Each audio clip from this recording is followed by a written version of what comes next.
Larson takes first NASCAR All Star victory with Harvick push. Concord, North Carolina. AP Kyle Larson wasn't part of the elite field when the day began, racing his way in by winning the Monster Energy Open earlier at Charlotte Motor Speedway. Now, he's got it.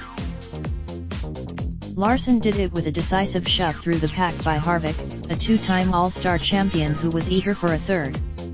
Larson was sixth. Harvick didn't count on Larson keeping it, though. Harvick was second, Busch was third and Logano was fourth. Soon after Larson took the checkered flag, pole sitter Clint Bowyer ran to Ryan Newman's car and began raining punches through the window before the two were separated by a crew member. Newman said Bowyer chopped him on the track and hit him once more later in the race. Bowyer said he didn't know why Newman hit his car. After Larson had not reached victory lane since winning 4 times in 2017, his most successful Cup season. While this win carried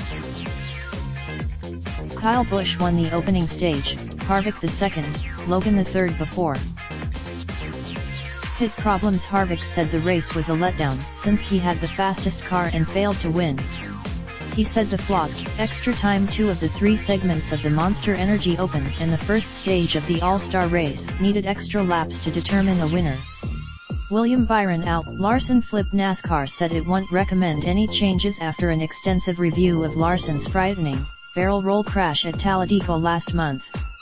NASCAR Senior. More AP Auto Racing. https://apnews.com/APF Auto Racing and https://twitter.com/AP Sports.